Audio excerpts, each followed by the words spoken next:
नमस्कार भाइयों। कल अचानक कुछ ऐसा हुआ कि मुझे नींद नहीं आ रही थी। जब नींद नहीं आती है तो मुझे बेचैनी बढ़ने लगती है। तो मैंने सोचा जो ये दिमाग के घोड़े दौड़ रहे हैं हम इनको थोड़ा सा इस्तेमाल करें। डायरी और पेन लेके बैठ गए। मुझे तो लग रहा था कि मेरा दिमाग आज रुकने का नाम नहीं ले रहा है। दिमाग के घोड़े इतनी तेजी से दौड़ रहे थे कि लग रहा था पूरे ब्रह्मांड का भ्रमण कर डालेंगे। मैं डायरी और पेन लेके बैठ गई तो मुझे एक पुराना केस याद आया। हमारे पटेल नगर से करीब 4 किलोमीटर दूरी पे टाउन है खीरी। खीरी में सुबह करीब 10 साढ़े 10 बजे का टाइम होगा। एक लड़की का मेरे पास फोन आता है, दीदी मुझे बचा लीजिए। हमने आप कौन बोल रही हैं? तो उसने अपना नाम बताया। नाम मैं नहीं लूंगी। तो हमने कहा क्या प्रॉब्लम हो गई? तो बोले दीदी आप मुझे बचा लो। तो मैंने कहा बेटा क्या सारी बात आप मुझे फोन पे बताएंगे? आप यहाँ चल के आइए। बोले आधा घंटा लगेगा दीदी। हमने कोई बात नहीं, अभी आज हम घर पे हैं और कहीं जाने का भी प्रोग्राम नहीं बन रहा है।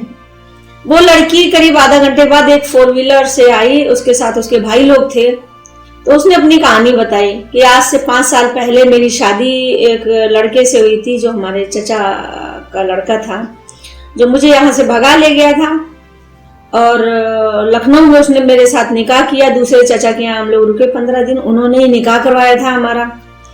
उसके बाद वो 15 दिन के बाद बोला अब हम लोग खीरी चलें। खीरी आया तो उसके घर वालों ने क्या कहा, उसने लड़के ने मुझे छोड़ दिया। 5 साल से हम दर दर भटक रहे हैं। महिला थाना, एसपी, मैंने हर जगह एप्लीकेशन दिया, केस भी चला, लेकिन वो लड़का किसी तरह से मानने तैयार नहीं। उसके घर वाले तैयार नहीं है मुझे रखने के लिए किसी भी तरह से। दीदी आप ही कुछ कर सकते हो। तो मैंने कहा मैं इसमें क्या करूं? बोले आज वो लड़का दूसरी शादी करने गया है अलीगंज। तो हमने कहा ठीक है हम चलेंगे आपके यहाँ अलीगंज, आपके साथ हम अलीगंज चलेंगे, लेकिन अगर शादी हो गई होगी तो उसमें यह है तुमको इंसाफ दिलाया जा सकता है। जब 5 साल से तुम्हारे साथ नहीं रह रहा है इसका मतलब कहीं ना कहीं वो तुमसे प्यार नहीं करता है। तो घर में तो जगह दिलाई जा सकती है, लेकिन बेटा दिल में जगह कैसे दिलाएंगे? हम लोग यहाँ से निकले, लड़के वाले हमसे भी ज्यादा चालाक थे। उन्होंने क्या किया, बारात को पिपरी चौराहे पे छोड़ दिया और लड़की को आगे भेज दिया। जब हम वहां पहुंचे हमको पिपरी चौराहे पे बारात मिली तो हमने कहा अब तो हम इजी गोइंग लड़के की शादी रुकवा के इस लड़की के साथ इंसाफ दिलाया जा सकता है। हम वहां पहुंचे तो हम लड़की वाले के घर ना जाके हम सीधे थाने पहुंचे। अच्छा हमने उनसे कहा था कि आप आधा लीटर पेट्रोल ले लो, सिर्फ ड्रामा करने के लिए। हमको नहीं पता था कि ये ड्रामा ये थोड़ा सा मुझे भी भारी पड़ जाएगा। जब हम वहां गए तो वहां पे पहले से ही कई बड़े नेताओं के फोन आ चुके थे दरोगा साहब के पास में। दरोगा साहब थे भट्ट साहब, उनके पास कई फोन आ गए थे। उसमें सपा सरकार थी तो महिला आयोग से बेनजीर उमर का भी फोन आ गया था कि ये शादी हो जाने दो, इसमें किसी भी तरह का विघटन नहीं होना चाहिए। अब भट्ट साहब आनाकानी कर रहे थे। तब तक पता चला कि लड़के की शादी हो गई है। विधायक जी भी एक गए थे, उसमें कई पुलिस वाले भी थे जो खीरी से गए थे। सभी लोग खाना खा रहे थे। जब उन लोग को पता चला कि रितु मैडम आ गई हैं तो आधे लोग तो खाना छोड़ के भाग गए। उन्होंने लड़की को विदा कर दिया, लड़की भी चली गई। अच्छा हमको नहीं पता था कि ये लड़की इतना ज्यादा मतलब अपने आप में वो नहीं है, आप में गुस्से में इतनी थी। उसने क्या किया, पेट्रोल निकाला और उसका ढक्कन खोल लिया। तब तो उसके चाचा आ गए। बोले चाचा जी आपने तो मेरी जिंदगी बर्बाद कर दी। आप ही ने मेरा निकाह करवाया था, आप ही ने मुझे लखनऊ में रखा था और आपने उसके बाद कोई फैसला नहीं करवाया। आप बताइए मैं जी कर क्या करूंगी? अच्छा हम भी वाकिफ नहीं थे कि वाकई में सब इतनी जल्दी में हुआ कि हमारे पास भी सोचने की शक्ति नहीं बची। अब हमको कुछ नहीं मिला तो हमने डीजे थे उसमें दलजीत चौधरी जी, उनका नंबर था मेरे पास। मैंने उनको फोन लगा दिया। फोन किसी ने उठाया, वो हेलो हेलो का। तो हमने कहा आप हेलो हेलो करते रहोगे, यहाँ पे एक लड़की आत्महत्या करने जा रही है। तो बोले मैडम आप कहाँ से बोल रहे हैं? तो हमने कहा हम बोल रहे हैं अलीगंज चौकी से, और लड़की पेट्रोल की बोतल लिए खड़ी है, हम भी उसके पास खड़े हैं, लेकिन वो किसी तरह से मानने तैयार। बोले आपके पास कौन है? तो हमने कहा भट्ट साहब खड़े हैं। तो बोले भट्ट साहब को फोन दीजिए। भट्ट साहब को फोन पकड़ाया तो वो जय हिंद करने लगे। तो जो वहां पे गांव के लोग होते हैं, गांव के लोग तो खाली ये देखते हैं कि कौन किस तरह से बात कर, तो मैं किस तरह से बात कर रही थी, हॉट टॉक कर रही थी मैं। और वो जय हिंद जय हिंद। तो उन लोगों को लगा कि ये जो मैडम है ये इनसे बड़ी अधिकारी हैं। उन्होंने फोन करना शुरू किया तो देखती ही देखती 1000 की भीड़ इकट्ठा हो गई। भट्ट साहब ने जब बोतल छीनी तो वो सारा पेट्रोल जो था मेरे ऊपर ज्यादा आया। 1-2 कांस्टेबल थे उनके ऊपर गया, मैं तो भाग खड़ी। मैंने कहा मुझे नहीं मरना है, क्योंकि मेरे छोटे छोटे बच्चे हैं, दोनों बच्चे मेरे भी इस लायक नहीं है कि उनकी परवरिश कोई और करे। सब लोग भाग खड़े, कांस्टेबल भी भागे, लेकिन बोतल उन्होंने छीन ली। उसके बाद उस लड़की ने, हम लोग सब, भट्ट साहब और हम सब लोग को समझ पाते, वो लड़की जाके रोड पे बैठ गई। जाके रोड जाम, गोला रोड जाम, इधर जो लखीमपुर रोड था वो जाम, और उधर अलीगंज जो रोड था वो तीनों रोड जाम हो गए। करीब 150-2 की भीड़ हो गई वहां पे। अच्छा, हमने कहा बेटा यहाँ पे धरना देने, वो बोले चलो गोला थाने में मुकदमा लिख जाएगा, आप ये ड्रामा बंद कर दो। तो हमने उससे कहा गोला में वो लिखवाने से, मुकदमा लिखवाने से कोई फायदा नहीं है, तुम लोग लखीमपुर चलो।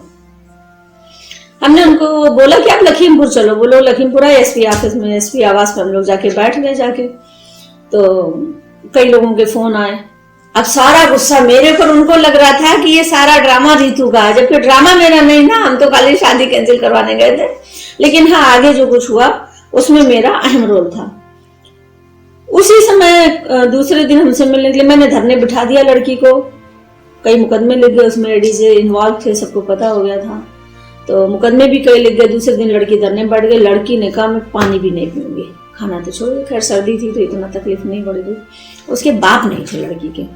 3 दिन हो गया, अब पकड़ दगड़ शुरू हो गई कि जेल भेज चला जाए लड़का तो ये लड़की अपना अनशन खत्म कर देगी, लड़की को इंसाफ चाहिए। तीसरे दिन उसका बाप दिल्ली से चल चुका था, हमको दरगाह पे बुलाया गया। दरगाह पे जब हम पहुंचे तो वहां पे जो उसके लड़की के चचा थे, लड़के के चचा, एक ही फैमिली था, तो वो लोग बैठे थे। बोले बिटिया इसमें से आप चाहो तो इतना पैसा ले लो, मैं 3 लोग के नाम निकाल दो। तो हमने कही सब कुछ तो चलता है, लेकिन मैं ये नहीं कर पाऊंगी, मेरे बस का नहीं है, और मुझे पैसा नहीं चाहिए, मुझे 2 रोटी खाना होता है और मुझे उससे ज्यादा कुछ नहीं चाहिए, मुझे नहीं चाहिए। तो बोले बिटिया कोई रास्ता निकाल दो, आप ही ने पूरा गेम खेला है। तो हमने कि गेम तो हमने ही खेला है, लेकिन आगे की चीजें वो जरूरी थोड़े ना कि हमने शुरुआत कर दी, हमारे ऊपर सब कुछ, उन लोगों का भी तो अपना विवेक बुद्धि है। तो बोले बिटिया कोई रास्ता बता। तो हमने कि मुझे इतना पता है कि जो लड़की का बाप है वो पैसा लेके सुलह कर सकता है, तो आप उससे बात कर लो। बोले ठीक बिटिया, बहुत बहुत धन्यवाद आपका, आपने रास्ता बताया। उसके बाद हम चले आए। 3 दिन हो गए थे धरने, हम भी बैठे बैठे हम भी तकलीफ में आ चुके थे। तो मैंने अपने नीरज भैया से कहा, मैंने नीरज भैया ये धरना खत्म करवाओ। पहुंच गया एसपी पास, तो बोले आप किसके पक्ष में? बोले मैं किसी को नहीं जानती, मैं तो इस लड़की को जानती भी नहीं, मैं रितु को जानती हूँ। उन्होंने जफर अली नकवी जी को फोन कर दिया, सांसद साहब, उनका फोन पहुंच गया। तो बोले आप? बोले मैं किसी को नहीं जानता हूँ, मैं तो रितु जानता हूँ कि रितु वहां पे लीगल केस करती है, इसलिए मैं उसकी तरफ से कह रहा हूँ कि लड़की को इंसाफ मिलना चाहिए। अब एसपी साहब और डिस्टर्ब, उधर एडीजे, इधर सांसद साहब, उधर जिला अध्यक्ष कांग्रेस के, सब लोग इस केस में इन्वॉल्व हो रहे हैं। तो रितु से नाराज कौन? जो महिला थाना इंस्पेक्टर थी वो रितु से नाराज। हम गए, एसपी साहब मिले नहीं, एक और एप्लीकेशन लगाने के लिए जब हम पहुंचे वहां पे, और उसमें कोतवाल साहब थे, गुलाब सिंह जी शायद, ऐसे कुछ नाम था उनका, वो थे। ये दोनों लोग उधर से आ रहे थे, मैं आई देखा एसपी नहीं है तो हम वापस जाने लगे। इतने में मैडम बोल दी, महिला थाना इंचार्ज, बोले देखा यही रितु है, बलवा यही सबसे ज्यादा करती है, बलवा ही है ये। और देखो मुझे देख के डर गई। वहां एक लड़का खड़ा था, मेरे ही जानने वाला था, वो बाकी क्या बोले, दीदी वो तो ऐसे ऐसे बोल रही। मैं किसी से डरने वाली? मैं क्यों डरूंगी भाई, मैं कोई चोर बदमाश थोड़े ना हूँ, किसी का डाका थोड़े डाला, किसी की लूट थोड़े करिए। मैं वापस आ गई। मैंने कहा मैडम आपने क्या कहा? मैं आपसे डर गई, क्या है आप? वो लोग चुपचाप खड़े। मैंने कहा मैं डरती नहीं हूँ, मैं वापस आई हूँ इसलिए कि आपको बताने के लिए कि ये गलत फहमी में मत जिया करिए आप। मैं किसी से नहीं डरती हूँ, मैं चोरी करी हूँ, घूस लिया हो, डकैती डाला हो, या किसी के साथ गलत किया तभी तो हम डरेंगे। तो वो चुपचाप नहीं बोली। उसके बाद हम आगे चले गए। मैंने कहा दोबारा इस तरह शब्द नहीं सुनना। आज की डेट में वो मेरी अच्छी दोस्त हैं। उसके बाद इन लोगों का धरना खत्म करवा दो, तो पूरा फोर्स वहां पहुंच गया, लेकिन वो लड़की मानने तैयार नहीं। हम अपने तखत बैठे आराम से। तब मेरे पास फोन आया किसी कांस्टेबल का, बोले यार तो प्लीज इस केस को खत्म करवाओ। तो हमने कहा हम आ रहे हैं, ठीक। पूरा फोर्स लगा रहा, एसडीएम भी थे उसमें, सीओ भी थे, एडिशनल एसपी भी थे, लेकिन वो लड़की के घर वाले किसी तरह से मानने को तैयार नहीं। जब हम पहुंचे हमने मनाया, हमने कहा 3 दिन हो गए इस लड़की ने कुछ खाया नहीं, बीमार पड़ जाएगी यार, खत्म करो हॉस्पिटल में। हमने कहा सब तुमको इंसाफ मिलेगा। उसके बाद उसको लड़की को हॉस्पिटल में हम लोग भर्ती करवा दिए। दूसरा दिन हॉस्पिटल में था, 5 दिन हो गए लगभग।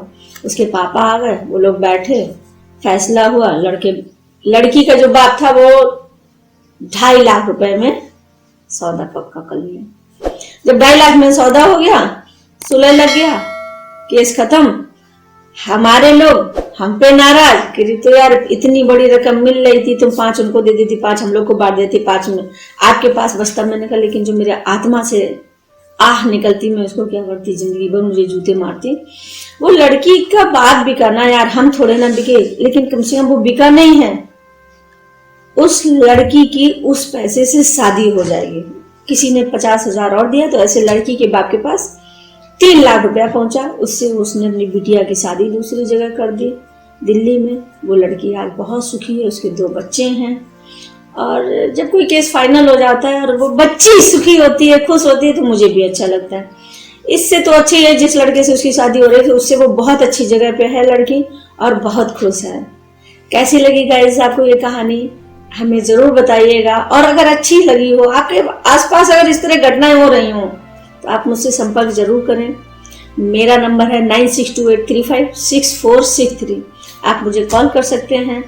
और कहानी अगर अच्छी लगी हो तो सब्सक्राइब जरूर करिए। बहुत बहुत धन्यवाद।